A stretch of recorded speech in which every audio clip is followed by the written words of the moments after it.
Assalamu alaikum viewers, I hope you all fine. I am Alifnan Khan and today we will discuss about the third step to solve a biological problem, that is formulation of hypothesis. کہ hypothesis کو جو ہے وہ کیسے تشکیل دیا جاتا ہے. So let's start. Bismillahirrahmanirrahim. Observation do not become scientific observations until they are organized and related to the question. کہ جو مشاہدات ہم نے پہلے کیے ہیں وہ اس وقت تک سائنسی مشاہدات نہیں بن سکتے جب تک ان کو ترتیب نہ دیا جائے اور وہ کسی سائنسی سوال سے متعلق نہ ہوں. اس وقت تک وہ آبزرویشنز جو ہیں وہ سائنٹیفک آبزرویشنز نہیں بن سکتی.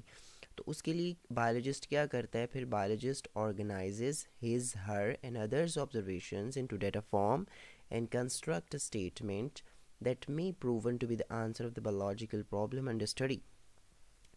تو اس کے لیے پھر کیا ہوتا ہے کہ بایولوجسٹ اپنے اور دوسروں کے مشاہدات کو اعداد و شمار یعنی ڈیٹا کی صورت میں ترتیب دیتا ہے اور ایک ایسا بیان بناتا ہے جو زیر علم بایولوجیکل پرابلم کا جوال ثابت ہو سکتا ہو.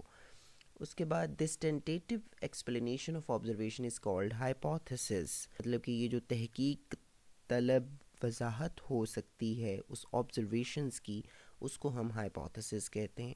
It may be defined as proportion that might be true. یہ مطلب ایک پرپورشن ہے جو ٹرو ہو بھی سکتی ہے. اب نیکسٹ وہ بات کرتا ہے کہ ہائپوتھیسس میں کون کون سی جو ہے وہ کریکٹرسٹکس ہونی چاہیے. پہلا it should be a general statement. ٹھیک ہے کہ یہ ایک عمومی بیان ہونا چاہیے. It should be a tentative idea کہ یہ ایک تحقیق طلب خیال ہونا چاہیے. It should agree with available observations کہ جو اسے جو ہمارے پاس اویلیبل مشاہدات ہیں ان سے یہ متفق بھی ہونا چاہیے hypothesis. اور next it should be kept as simple as possible.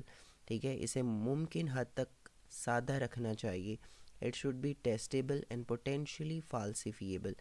ٹھیک ہے کہ یہ آزمائے جانے اور جانچے جانے کے قابل ہو اور اسے جٹلانے کا بھی امکان ہو، کسے فالسیفیبل بھی قرار دیا جا سکتا ہے. ان ادر ورڈز، دوسرے الفاظ میں ہم کیا کہہ سکتے ہیں؟ There should be a way to show the hypothesis is false, a way to disprove the hypothesis. مطلب دوسرے الفاظ میں اگر ہم ایسے کہیں کہ کوئی ایسا طریقہ ضرور موجود ہونا چاہیے جس سے ہائپوتھیسس کو غلط ثابت کیا جا سکے، یعنی اسے رد کیا جا سکے. اس کے علاوہ نیکسٹ ہے a great deal of careful and creative thinking necessary for formulation of hypothesis. کہ ہائپوتھیسس تشکیل دینے کے لیے بہت زیادہ دانش مندانہ یا ہوش مندانہ کہہ سکتے ہیں اور تخلیقی سوچ بچار کی جو ہے ضرورت ہوتی ہے. تو اس کام کے لیے پھر بایولوجسٹ کیا کرتے ہیں؟ Biologist use reasoning to formulate a hypothesis. تو بایولوجسٹ جو ہیں وہ اس کام کے لیے بحث اور استدلال کا جو ہے وہ میتھڈ استعمال کرتے ہیں.